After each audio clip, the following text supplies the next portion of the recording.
You're looking beautiful. Well, thank you. I hope you are too. I'm doing the best I can. So let me introduce you and welcome you, okay? And then we'll head into it from there and be as irreverent and silly and formidable as we can be, okay? Do it. So it's my great pleasure to introduce Jim Fadiman to the K-Dome and the Microdome. The Microdome is aptly named because Jim is a great contributor to this process, and we are so happy to be with him. Jim is the author. Is it out yet, Jim? Your Symphony of Selves? Symphony of Selves is with Jordan Gruber, and it's been out now about 10 days. Hey, Mazel Tov, congratulations. So we have a new book in the world. Jim's second book, the first book, of course, The Psychedelic Explorer's Guide, is a masterpiece, a seminal work within the realm of psychedelic experience, helping people to know about setting, safety, what to do, how it works, and the great experiences that can occur, as well as the difficulties. So a seminal work. Beyond that, Jim has been a prolific writer, a prolific talker. One of the great things about Jim is he is a model for those of us growing old in terms of holding on to his marbles.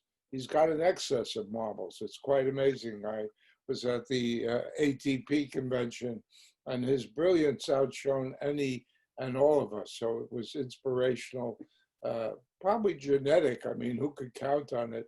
But inspirational in terms of keeping on and maintaining a sense of productivity and presence in the world.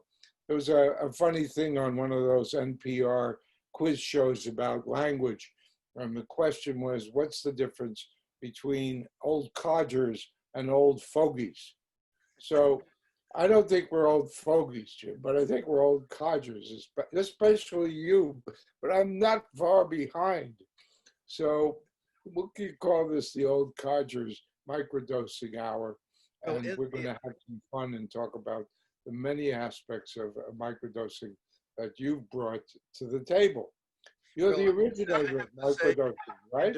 In defense of our incredible youth, we all look to Albert Hoffman as our role model of how to age.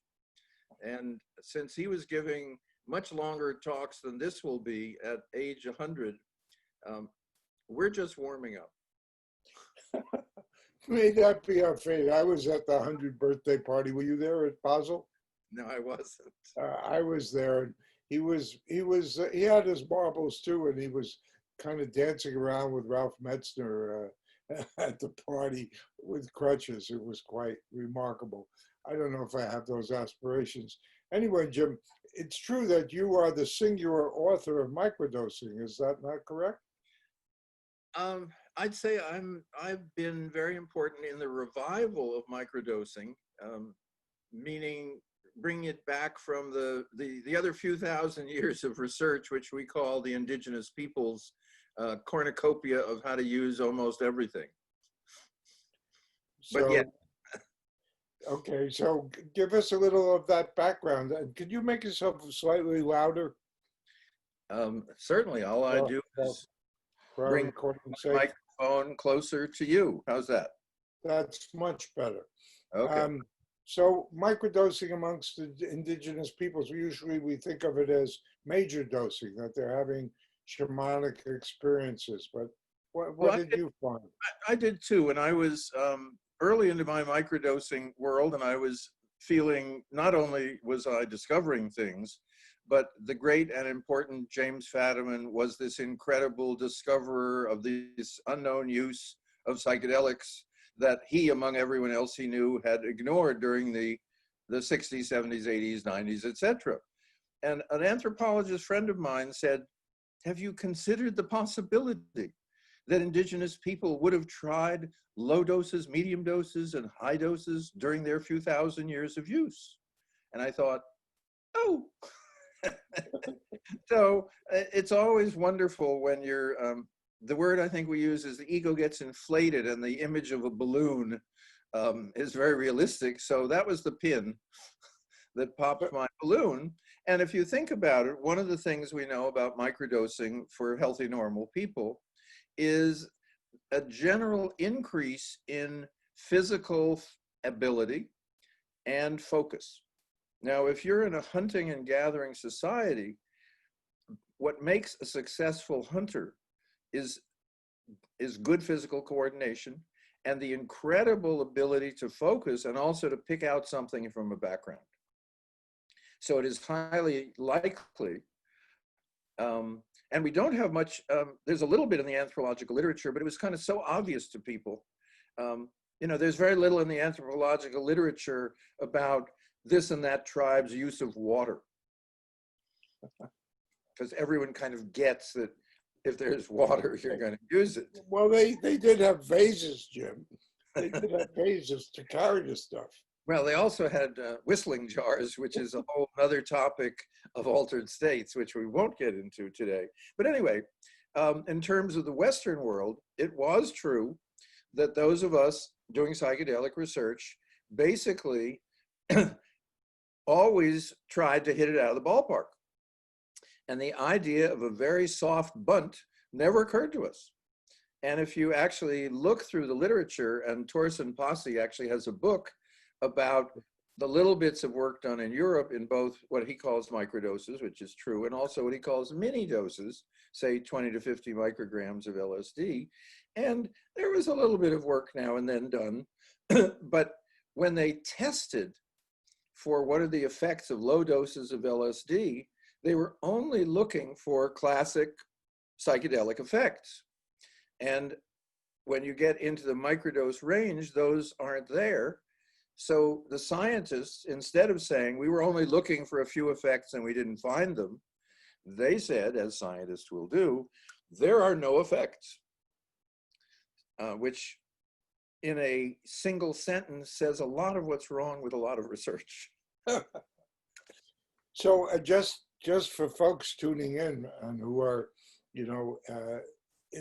interested in microdosing or have been doing microdosing, but really are doing minor dosing or other kinds of dosing, could you give us a little update of the formula that has been revised and is now in your protocol for use? Yeah. If you look at the page microdosingpsychedelics.com, we handle a few of the most basic questions. The most basic questions are how much, how often, and is it dangerous? So we'll do all three of those, even though they only asked for the first two. How much? A microdose is approximately 1/10 to 1/20 of what we would now call a recreational or a concert dose. And in terms of kind of the aging of generations, that used to be called a museum dose. So we've switched our entertainments. And what that means is it will have no classic psychedelic effects. No visions, no angels saying that you are the chosen one, no smarter angels saying everyone is the chosen one, no anacondas eating you alive, none of that fascinating stuff, no incredible insights about your grandfather's trauma still ruining your life, none of that. What you have instead is the system, this body, mind, spirit system simply runs a little better. And when we get into some details, we'll see what that means. So that if you have the feeling of just being on the edge of high, that's too much. And you therefore pull the dose down. And over the couple of years, we started with a suggestion of 10 micrograms of LSD or 0.2 to 0.5 grams of psilocybin mushroom. Because of many, many people who wrote to us and said, after my own self-study, I'm lowering the dose to 8 micrograms or 7 micrograms, and I'm lowering the psilocybin dose to 0.1. We now have 7 to 12 micrograms and 0.1 to 0.4 grams of psilocybin. And that's based on a few thousand reports of what people are doing. So what we're doing is what we call citizen science, which is you do the science and you share it with the rest of the community who cares. And in that way, we build up just an amazing amount of both things you would expect and a wonderful scattering of things you wouldn't. So that was the dose. How often? How often? There are two major protocols out there. One has been labeled the Fadiman protocol, and there's nothing I can do about it. It's take it on day one, do not take it on day two, do not take it on day three, and then again on day four. So it's a cycle, is 1 day on and 2 days off. You changed that, if I recall, because you felt people needed a day off to really integrate. Is that correct? No, actually, it's quite different. Oh, good.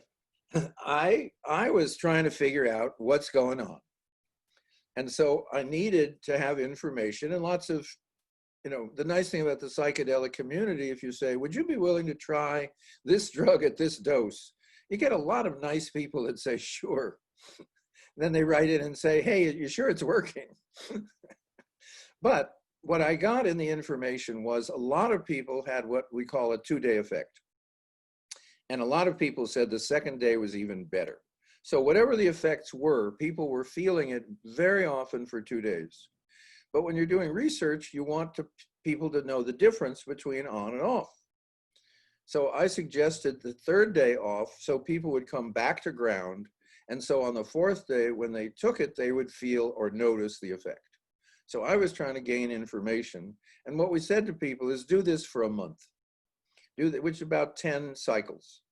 After that, you know your own body, you know your own mind, decide what works for you. And what we found is that many, many people would say, well, I'm doing it less often now than when I was doing it during that month. So that's just a piece of information.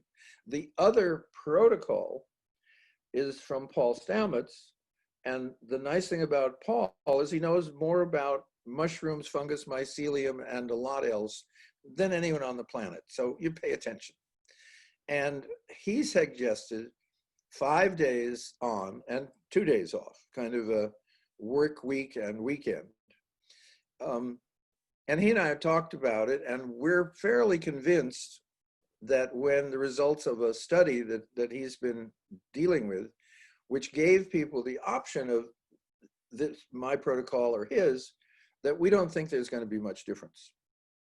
The major difference, and so I accuse Paul, is that his uses more mushrooms. And since my theory is he has more access to mushrooms, it's realistic for him to come up with a more mushroom-rich protocol. Does that apply from Paul to LSD as well? I haven't heard that. Well, it's hard to say because people come up with all kinds of protocols, including the general notion is you don't take it every day because we know from high dose work that psychedelics have a non-addictive tolerance. I mean, you can't take them every day and get either much or any effect.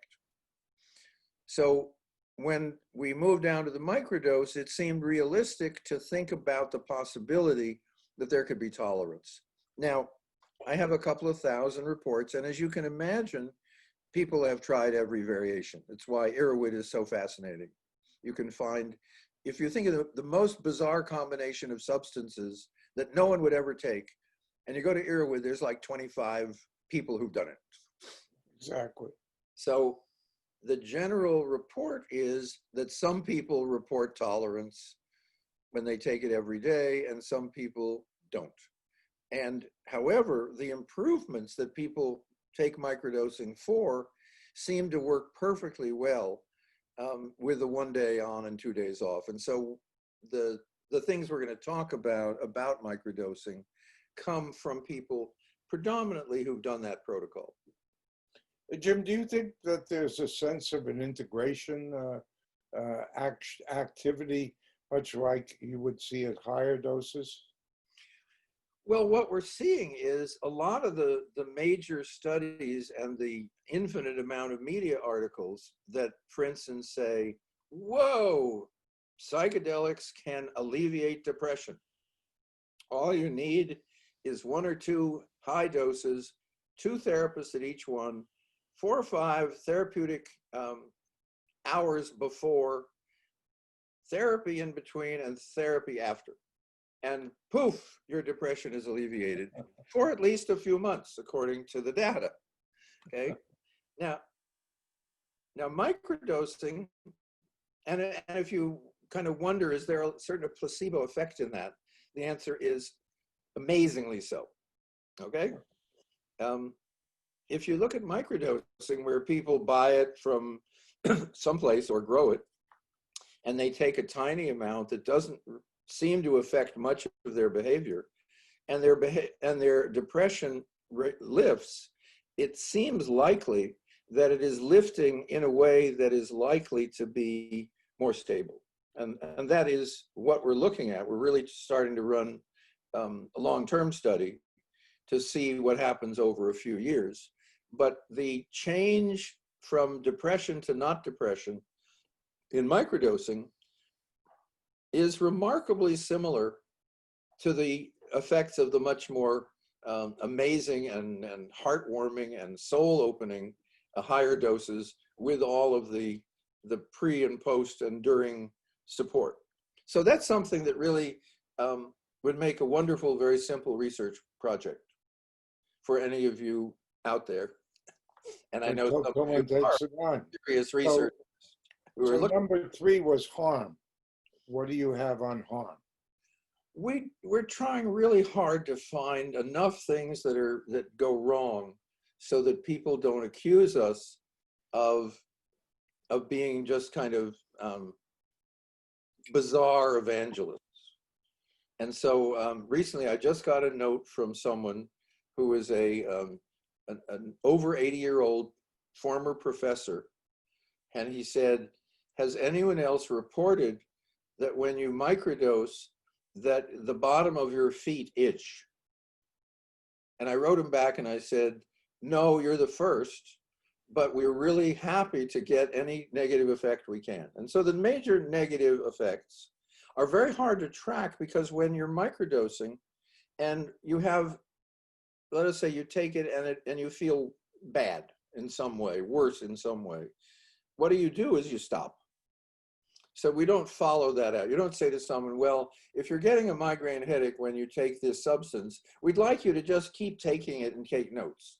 That's, aside from it being intrinsically unethical, we're just asking people around the world to tell us what's going on. So what we can say, here's the negatives, is if you're only presenting symptom, now we're talking not illness, is anxiety. It looks like microdosing is not a good thing to do.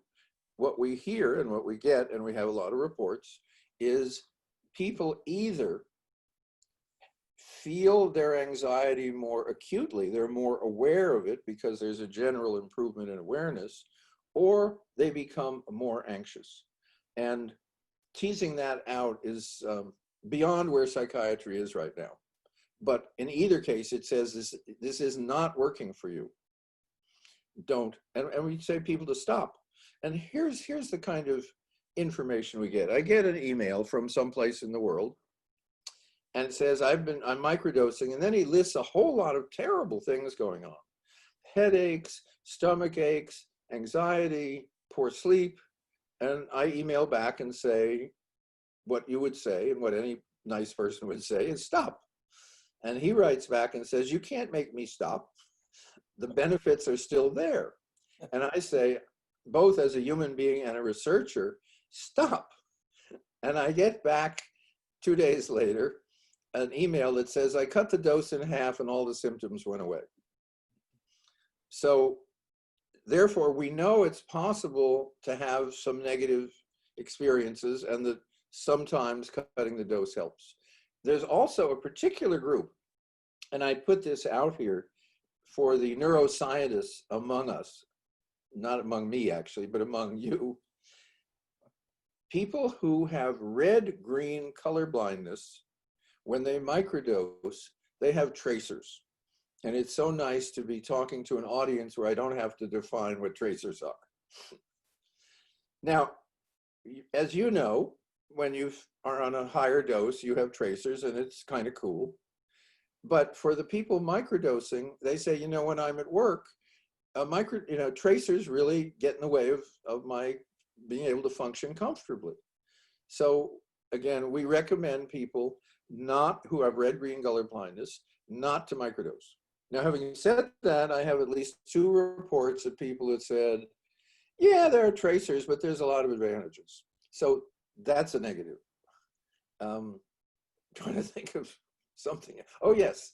On our website, and this is important because it's the question we really get the most, is what happens if I microdose while I'm also taking all kinds of different things?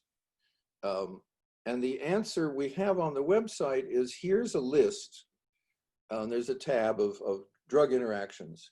Here's a list of approximately 180 substances where people have reported to us that they are taking these substances, pharmaceuticals, supplements, things you may have never heard of, and it didn't interfere with either the drug use if they wanted it and the microdosing. So it looks like microdosing doesn't seem to do much to whatever pharmaceuticals are in your system. And at some point, you're going to ask me about SSRIs, and that's a very different question.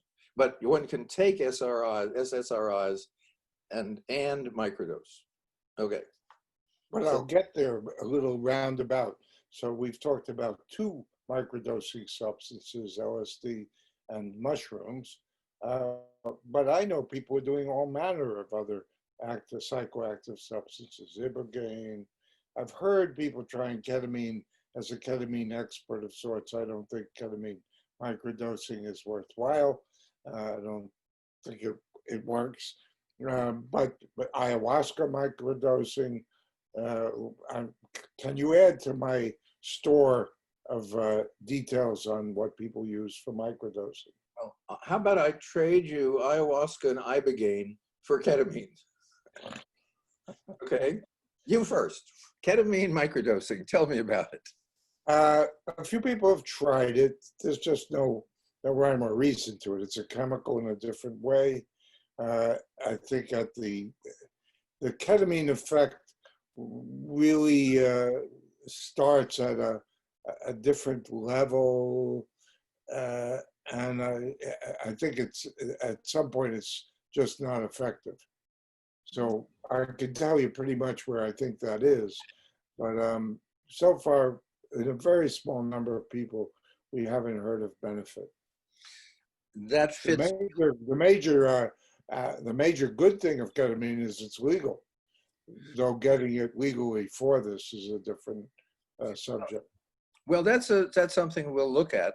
Obviously, ketamine's one of ketamine's great advantages, and there are others, but being legal certainly helps. So that ties in with what we know, which is people who microdose ketamine, as far as we know, report that they lost interest quite quickly. Yeah. What about ayahuasca? What we've been told by a group of clinics who are ayahuasca clinics, not in South America, but in Spain and in other countries, that they suggest people microdose after they've had a major experience, partly because ayahuasca is a slight stimulant, and partly, and I like this, it keeps them in touch with the spirit of the plant. Because once you've had ayahuasca, in some sense, the ayahuasca spirit is now inside you, whatever the word inside may mean. And so taking ayahuasca is a way of keeping that connection open. I think it's a little bit like Zooming someone who you used to be able to hug every day. And you had mentioned the SSRI issue. You would think that it would come up with ayahuasca and microdosing, but I would doubt it, but I'm not suggesting people find out. Because we know that ayahuasca and SSRIs do not go well together. We do not advocate that whatsoever Right. because of the serotonin syndrome. Absolutely. With when people, a lot of the people who write to us, the majority, more than half, are coming because they're depressed. And they're depressed, and they either have taken a whole number of SSRIs, and some of them worked for a while, some of them didn't, but whatever the one they're on is not working, or working in a way that makes them unhappy, or numb is the most common word. What we've said. What about Ibogaine? I know people, a lot of people in Australia. Australians seem to be doing Ibogaine microdosing. Again, we have very few reports. And again, one of the reasons is to be in touch with the spirit of the plant.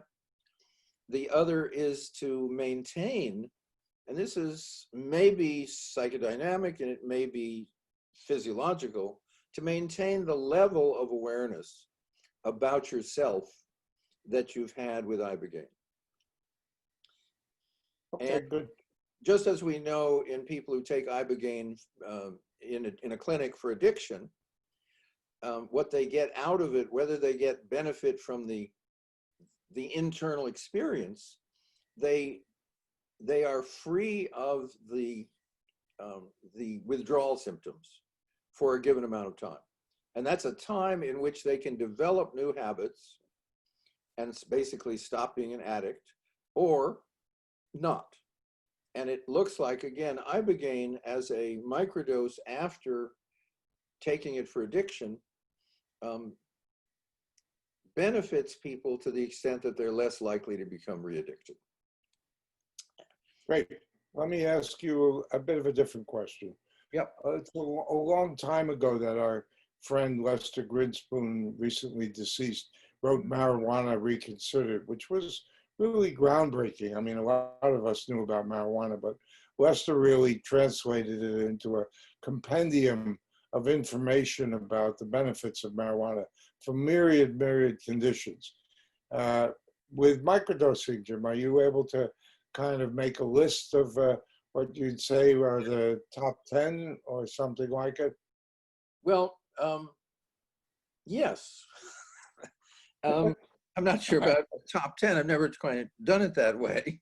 But if I look at two groups, and we'll look at two groups. Let's start with people who are either medically defined as mentally ill or physically ill, either medically defined or self-defined, and people who are self-defined as not medically ill or not mentally ill, okay? And it's artificial, but let's talk about them as two groups. The medical diagnostic group includes, as I say, depression is the main one. And I have to mention that we ran a sample of 700 of our people and just looked at depression. And there was about an 80% serious improvement rate. And when I say serious improvement, let me give you an example, because this is someone I know personally and known him for many years. He started microdosing. He was on 2 antidepressants, as he had been for the past 30 years, on and off different antidepressants.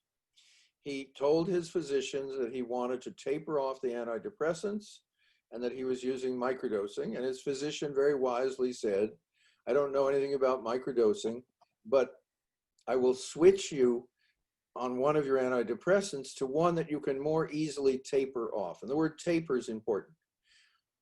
If you're on an SSRI, do not stop taking it, even if you hate it and it's worthless, because the withdrawal symptoms are very severe.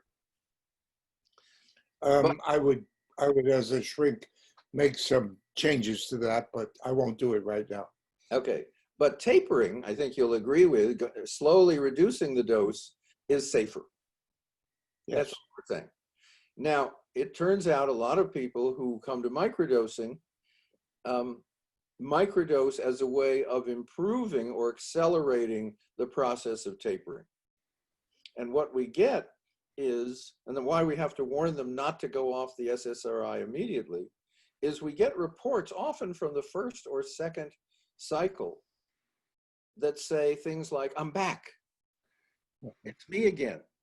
And my friend, after 31 years of SSRIs, he actually took 6 months of microdosing before he was able to let go of both medicines. And what he said is, I have all my feelings again, but Exactly. I hardly know how to use them because I haven't had them for decades. I think that's a wonderful example of what the problem, a major problem with SSRIs, are that they compress people's lives and feelings, their responsivity. And then people are on it for 5 years. They start at 18 and 23, they decide to go off. And there's a kind of period after withdrawal, even of reaccustoming to who am I? What have I become? I don't know who I am. And then people are much longer series, as your friend was, we turn to another person 31 years later. They've changed and they're somewhat the same. They may have some of the similar problems, but they haven't known themselves because their suppression of highs and lows has been sufficient to really keep them from feeling the nature of their beings. So Well, that's a major negative of SSRIs. Well, let me give you a major difference between what we're learning with microdosing and what we've learned about SSRIs. And if you consider that you have positive and negative events in your life or positive and negative feelings, what seems to be happening with SSRIs is when they're successful, which is slightly better than placebo, but not much, the impact of negative events is less. So you feel less bad. That's pretty much the major effect. I call it anti-anxiety. In general, SSRIs are better at anxiety than that antidepressant activity. Well, again, but these are negative feelings. Yeah. There's a pack of them, of which depression and anxiety are two. Yeah, they overlap. When you microdose, the negative experiences are also felt less acutely. And this is the important, positive events are felt more acutely. So that you feel with microdosing, and again, we've got hundreds of reports that describe this beautifully, you feel not only less bad as you have with SSRIs, but you feel more good. And that's a different, totally different clinical picture. And that's why microdosing has been used so widely, predominantly, as I say, in the illness group, and we're still talking about that group, for depression. But let me take your mind in a different direction, which is the fun thing about doing what I call search, which is finding out stuff for the first time, is you run into wonderful surprises. And my kind of favorite breakthrough of things I would, if I had a list of 100 different maladies and how affected would I think psychedelics might be, this is about 96 in that list. And I get an email from Zambia, and don't worry, most of you can't find it on the map, but it's kind of in Africa. Yes, that's right. And let us say I do not know this person, but he says, I think you'd like to know this because several months ago, I had an attack of shingles. Shingles are caused by a virus that is the chickenpox virus, which you had as a child. And for some reason, it waits until you're a certain age and then attacks you in totally different ways than it did as a child. Mainly pain, mainly around the middle, but it can be much more horrible than that, with lesions in your mouth and your genitals. It's painful other places, etc. There's a substance, an antibiotic you can take if you get it very early. There are vaccines now, Jim. Right. And a certain amount of people, either the vaccine doesn't, or the antibiotic doesn't work, or they're too late. This gentleman was too late. He was 3 months into shingles, and the discomfort was at the level where he could no longer really sleep for more than a few minutes, because whatever position he was in, he was lying on some part of his body and it hurt. So he was in pretty bad shape. he had no psychedelic experience. And he said, I was in the Capitol and a friend of mine had some mushrooms and I took some. This is what I love about search, is nobody does this in laboratories. 45 minutes later, I had no pain. Now, what I love about that is it makes no sense whatsoever for all the theories that we, all those pretty pictures of your brain with more lines. It just doesn't fit that model. And I wrote back, and he went into more detail, and basically he could now feel when a shingles attack might come on. He would take a microdose and he'd be fine. So I have a colleague who has changed it from a bunch of strangely written reports and little scratches of paper and pretty pictures that people send me to some data, which is Sophia Korb. And Sophia and I have been collecting a lot of data. And I can hardly wait to tell her my great Zambia story because it's so cool. And she happens to be at the International Psychedelic Conference in Prague. So we're not in touch. She's busy. So she finally leaves Prague, is on her way back to the United States. I email and we talk and I tell her this story. And she says, I'm waiting, to be like congratulated or something. And she says, oh yeah, shingles. Funny you should mention it. At the conference in Prague, 2 different women came up to me, threw their arms around me and wept and thanked her, for our work. Shingles. Now, Is that number 8, 10, 11? Where are you putting that? well, the nice thing is once you know there are synchronicities, you don't worry about this stuff as much. But what we found, and in those 2 cases, actually, the women were telling us about their husbands. So we now look like we have an alternative therapeutic possibility for shingles. So that's, as I say, that was 97 on the list. Let's go back. You asked for the top 10. What about migraines, Jim? Is there a sense of help with migraines? Yeah, migraines, what we've found, and our first 2 migraine reports that I remember were both from the wives of holistic physicians.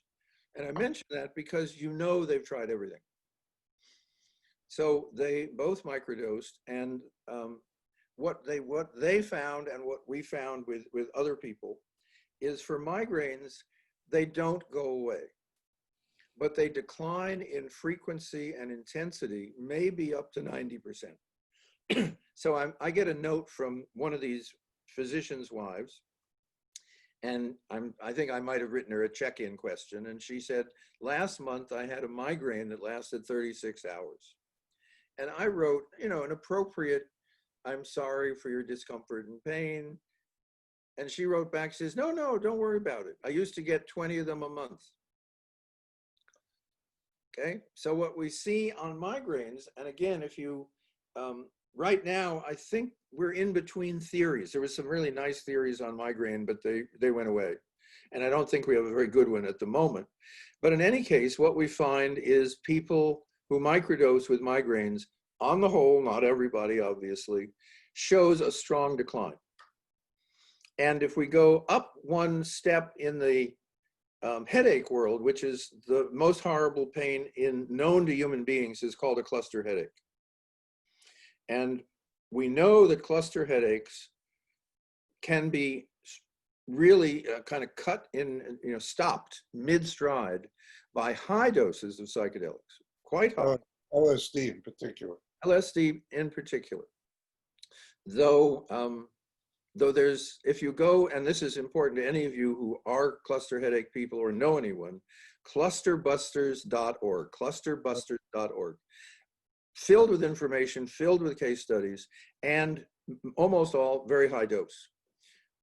We have a few people who've written us and said, I microdosed for clusters and it helped enormously. The reason we only have a few is when anyone writes us and said, I have cluster headaches, would microdosing be appropriate? Our answer is, we don't think so. Go to clusterbusters.org and learn from them what you can do that makes the most sense. So it may be useful for it's probably worth a study somewhere. But again, when you have a sense of you just don't want people to suffer, meaning my interest in people not suffering is way greater than my interest in having a good research project. I'm with you. So I'm not able to do, for instance, a double blind on cluster headaches. That would just make me crazy. So we don't know. We don't know. What we do know is a lot of people, high doses do wonders. And I asked someone, I was at a cluster buster conference, and someone said, I took like 13 grams of mushrooms for my last cluster headache. Now, for those of you who don't know about how much psilocybin you should take, that's way too much, okay? Even Terrence might have thought that was a lot. Shall we give a reference of usual dose 2.5 to 7 high? 7 is quite Right. high. That one's quite 3 hot. to 5 is common. And I, in my naive way, said to this person, what was the experience like? And he looked at me and he said, I couldn't care less. All I wanted was not to have the pain. So there's another universe out there in which people are not tripping. They are trying to save themselves literally from suicide. We think ketamine may help, but we don't know yet. Let me ask you some controversial questions, okay? Okay. In all of this, is there a sense of superiority of LSD microdosing to mushroom microdosing? Do you get any Well, kind of sense? it's really a common question. And what I know from high dosing is the major difference between psilocybin and LSD at high doses, if you measure your doses correctly, is simply the length of time of the trip. And we know that psilocybin is 5 to 7 hours. We know that LSD is 8 to 12 hours. And there are functional economic reasons why most of the research is done with psilocybin. And the major reason is for 5 to 7 hours, you only need one shift of staff. When you get to 8 to 12 hours, your expenses go way up and your results aren't any better. You should try ketamine. It's 3 hours with 2 hours of therapy. It's some people call it the businessman's lunch, though I think that goes towards 5-MeO-DMT. Well, But yeah, that's a definite factor. I'll be doing my info commercials as we get in there. You do yours.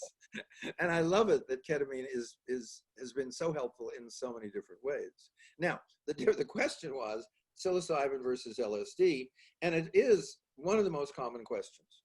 And the answer is, when you're looking at a 2-day effect, the difference between the 5 or 7 or 10 hours washes out. So that we have, if we try to analyze our data, segregating LSD and psilocybin users, and that's about 90 to 95% of our reports, we can't find a difference. So the answer is, the difference is in the mouth and the body of the beholder. And I remember Hoffman was asked the difference between synthetic psilocybin and psilocybin extracted from mushrooms. His answer, as I believe, was personal taste. Yeah. So let me ask you another kind of controversy that you faced throughout. You're doing so well. There's been, a lot of stuff around. These are all anecdotal case reports. There's no double blind. There's no comparison. There's no placebo. And despite the fact that you have thousands of case reports, are you really seeing placebo effects, or are you really seeing data? So how would you respond to that after all this time? Well, I used to just get mad. You just get pissed off, right? But now I'm more towards getting even. If you think about it, let's say you're in a Royal College of London study for depression, and you take a high dose and you have an experience, and then you have a day after you have integration, and then a few weeks later you have a questionnaire, and they say, you know, how depressed are you? How anxious are you? How's your sleep? How is this different from before, and so forth. Now, that's not an anecdote. That is called data. But if someone sends me a form and said, I've been taking microdosing for 30 days, and by the way, I have given you data points every day, unlike the study out of Royal College, and at the end of that, I report to you the changes. That's called an anecdote, which means should not be read or looked at by real scientists, okay? So that's one piece. Aside from a few thousand. You're saying really that the issue within science of consciousness, wherever, is the question of subjectivity, which is unavoidable. That it's based on people's description, whether it's in written formats, you know, the Beck Depression Inventory, or the MADRS, which people, you know, observe and do ratings on, that it's all based on subjectivity no matter what, right? Well, it's messier than that. See, remember, psychiatry and psychology even more are desperate to look like real sciences, but they don't measure anything. You know, when a scientist says, "Oh, bring me half a depression, so I can measure it," and they go, "Oh, well, we don't do that." And what's even stranger is every 5 to 10 years, the psychological community gets together and they say, let's redefine all the mental illnesses. And we'll redefine the names, and we'll redefine the symptoms, and we'll say that's now science. And I bet the people who deal with appendicitis don't do that. They don't get together every 5 years and say, let's redefine appendicitis. Okay, so we're dealing with a pretty soft science. And one of the things that I learned when I was becoming a therapist, first thing was never use a psychiatric label in front of a client or about anyone else. And I didn't realize at the time that one of the reasons was because you may give them the label that's 5 years out of date. You know, it's kind of like saying, have you heard about Yahoo? Well, people wear it like a coat these days. People run around saying, I'm bipolar. You know, I have borderline personality disorder. Well, but you see, remember, we get people we have a very different population. If you think about it, you don't come to microdosing for depression if whatever you're taking has worked. So we're only dealing with what are called in the psychiatric trade treatment resistant. It's a term I don't like because it like blames the patient somehow. Treatment resistant means whatever you gave me didn't work, okay? Well, isn't it true though, Jim, that many people use it as a wellness boost? That's what I hear a lot from people, that it makes me feel better, more healthy, more alive, more intelligent, that it has that wellness quality. Exactly. Not just the treatment quality. Well, we haven't gotten to the wellness people yet. Okay? But what we have, and you mentioned it with bipolar, what we see also when people over 20 years are trying to get well, what happens very often, and who knows whose fault, their therapist or their physician or their clinic or their ER gives them a different label. So they come to us with 4 or 5 labels, having failed 5 or 6 treatments. And so what we've learned to say is, we have the faintest idea about your past. Why don't you, if you're going to microdose, let us know if you feel better. If you feel better, continue microdosing. If you don't feel better, stop. So that's that group. And that group includes, as you mentioned, migraines and clusters and depression. And we have some very interesting recent work on concussions, or traumatic brain injury being another term for some of it. And a lot of kind of general malaise, which is the feeling that life is not quite all right, which right now means you're sane. But if you're held down by it, see, there's a great difference. A lot of people don't do this. When someone says, I'm depressed, I say, are you depressed or are you sad? meaning are you unhappy about things that you can point to? And if something nice happens, do you feel good? Depression in my world, and I may be breaking clinical rules here, is if something good happens and you still feel bad, that sounds like depression. So microdosing seems to be helpful. And what we're looking at, it may be, and look at migraines, for example. I'll give you another one. Premenstrual syndrome. Now, again, if you know the history of medicine, it used to be male physicians had decided that it was a mental condition only. And the people who had horribly difficult menstrual periods, it was all in their head. We now know that's total nonsense. It's physiological, and it's as the hormones are shifting during your menstrual period, something goes wrong in that sequence.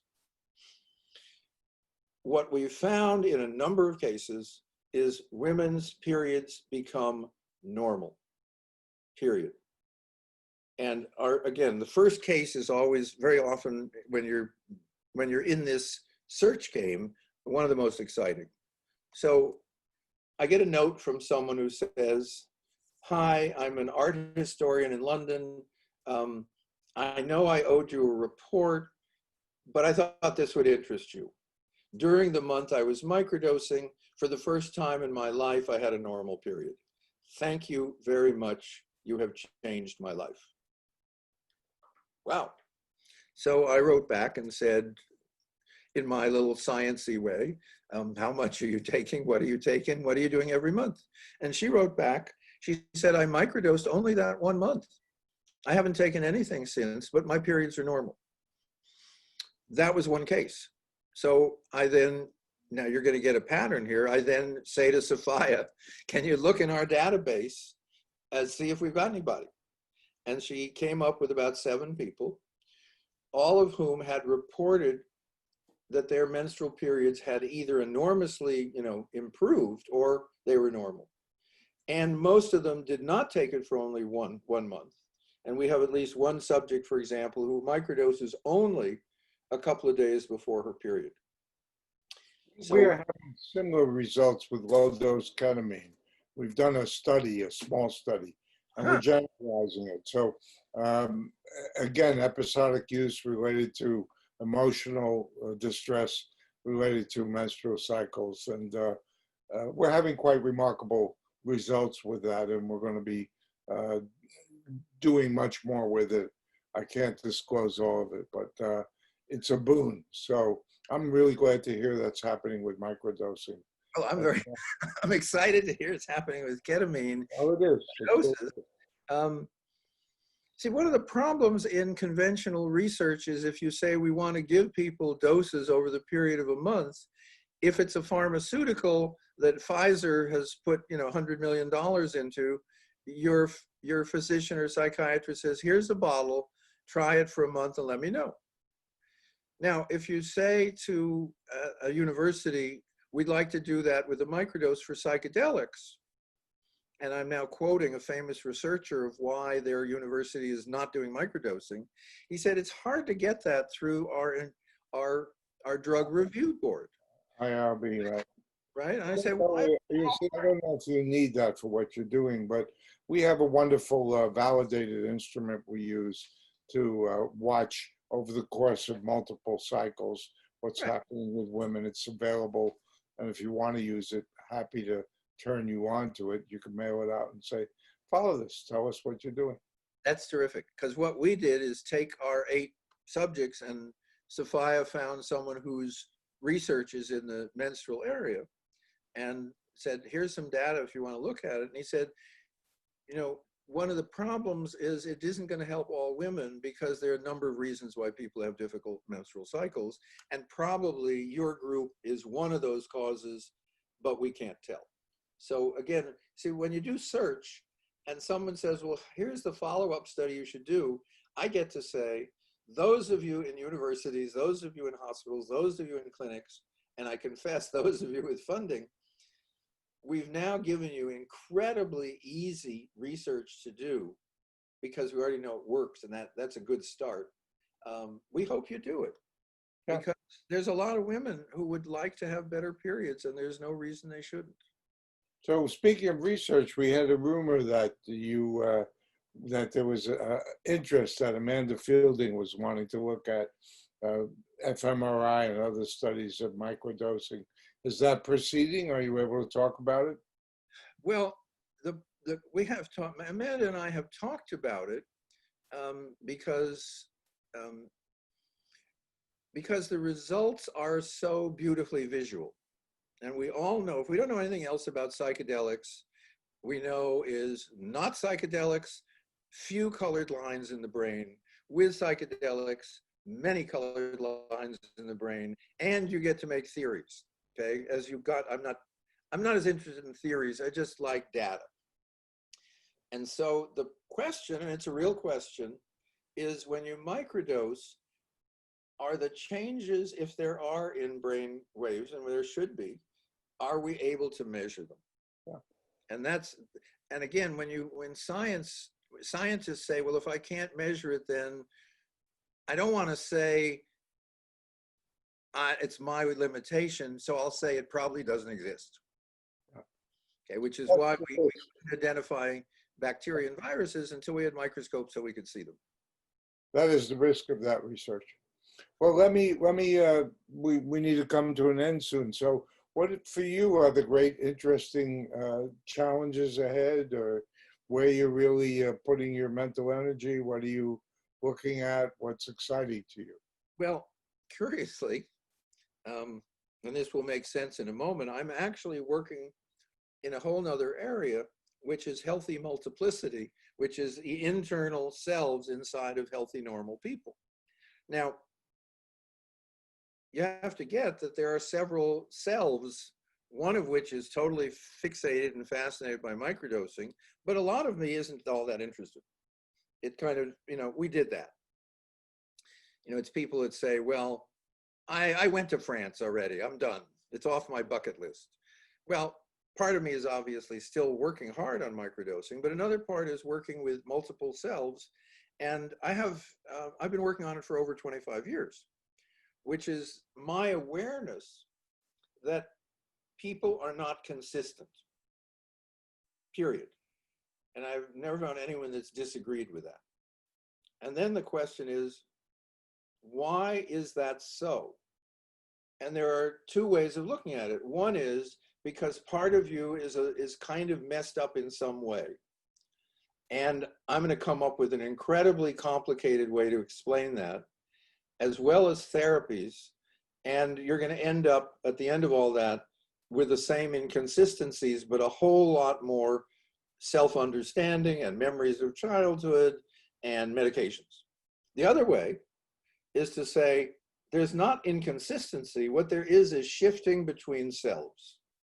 And when you shift into a different self, it has a different opinion. It has a different attitude.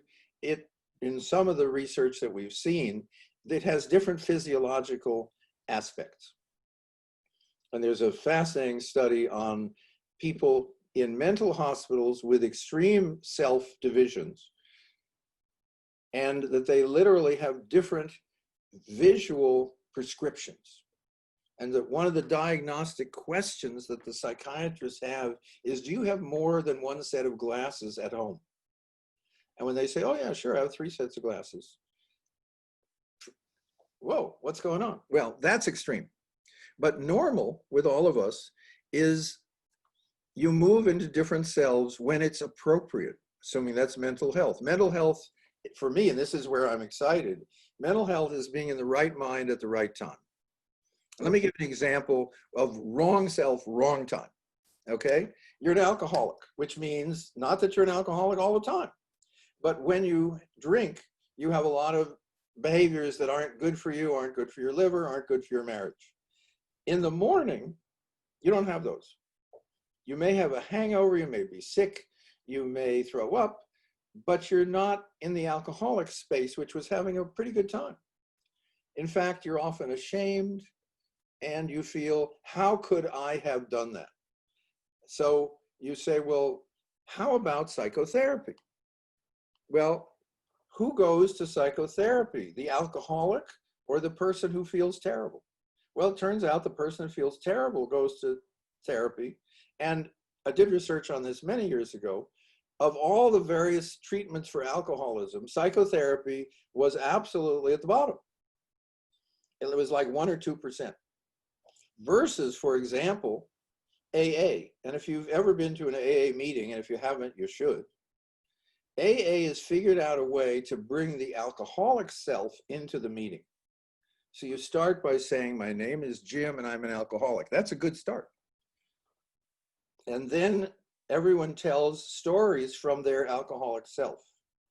And that's what the meeting is about, is looking at those stories.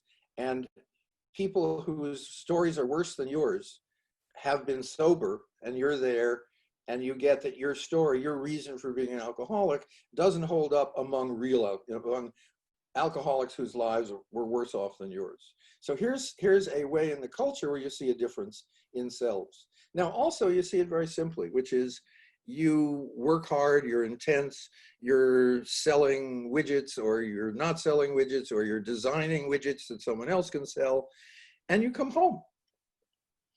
Now, the widget person should literally at the door take off some article of clothing, lay down a computer, take off a hat, and say something like, I'm home, not I'm home. And then children appear, or if you're really lucky, dogs or cats appear, and they say, we don't care about the coding guy, but we love this person who cares about us. And you suddenly shift into a relaxed, affectionate, open. And so if your spouse or your significant other says, how was your work today? You usually say, it was okay. Meaning that's not who you are at the moment. So this is normal behavior. Now, somehow we have taken this normal behavior, and Jordan Gruber and I have managed to turn it into a book with maybe 1,000 different examples from religion, philosophy, neuroscience, poetry, popular music. And you see it in a number of major popular music stars who shift identities. Some of them give their other identities actual names. So that's what I'm doing at the moment when I'm not doing Name of your book, just again, your name of your book, 10 Days Old. Your Symphony of Selves. And let's info commercial this really well, okay? Okay. The Symphony. Hold it up higher. We can't see it. Hold it up higher. There it is. Beautiful. Congratulations. So what it does for people is unlike, I've written a self-help book, and it wasn't a bad one. It was about affirmations. But all self-help books, when you finish them, they basically say, now you have to do all these things, exercises, practices, apologies, whatever it is. You have to do something now that you put the book down. It's a little bit like cookbooks, and this is from Ram Dass, cookbooks don't satisfy hunger. And those of us who like cookbooks know that that's never going to work. And even if we have a lot of cookbooks, we're still going to have to do something. The nice thing about your Symphony of Selves, and I didn't really see this till we began to get the letters, is, oh, I read a few chapters and I see things differently, and already things are changing. And we have Jordan and I did a radio show a week or two ago, and the people wrote us, it's a couple, and they said, we really want you on our show. We read the first chapter to each other, and it's already made a huge difference in our marriage.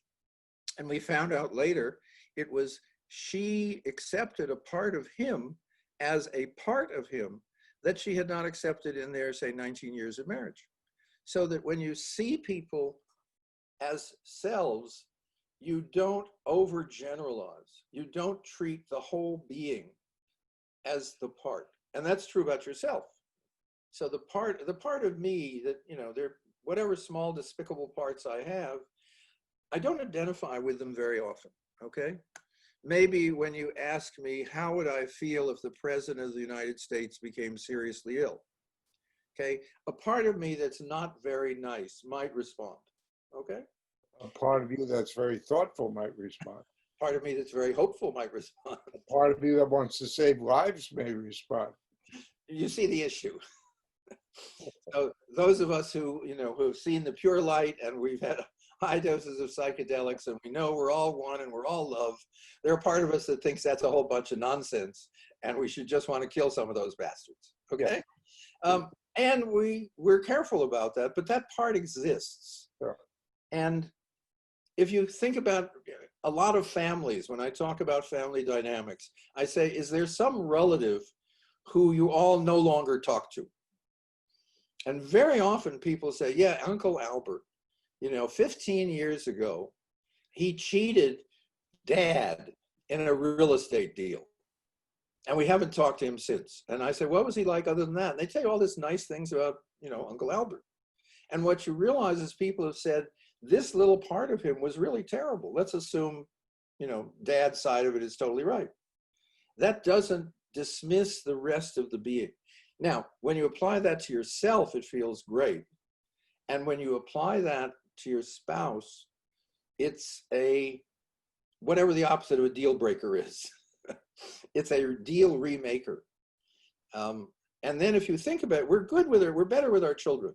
We say of our children, you know, I really love my child. And then they may tell you some awful little part of your child. You know, I love my child, but I notice whenever they play games, the two siblings, that the older one always cheats. Okay. Now, the older one is not a cheating being, but when he's playing with his little brother who doesn't understand the game very well, he cheats. Okay. And so you'd end up seeing the parts of people, and that's a huge gift. And that's what I'm working on. Now, long answer to a question. It was a lovely answer, and thank you so much. Is there anything you would like to add to this interview that we haven't covered that's in the back of your mind?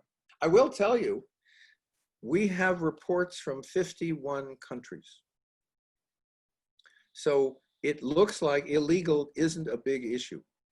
I was actually thinking about Burning Man, and during the heat wave, I thought, I'm so glad this year there's not Burning Man at this time. Okay, because here we are with Death Valley having the highest temperature ever recorded on Earth. And I thought the playa would not be very happy. And of course, the playa is, you know, if you want to say, how can I give COVID to everyone in every country as fast as possible, Burning Man says, we have a system where we could work that out for you. So in a funny way, I'm incredibly grateful for Burning Man for allowing this kind of a program, which not only gives everyone who'd rather be on the playa a chance to at least check in some way, but to give a whole lot of people who are afraid to be on the playa or have been on the playa and don't want to come back, or just have heard about Burning Man, a chance to be in this incredibly open-hearted and supportive and loving community. And I'm very grateful to you, Phil, for ensuring that I be part of it.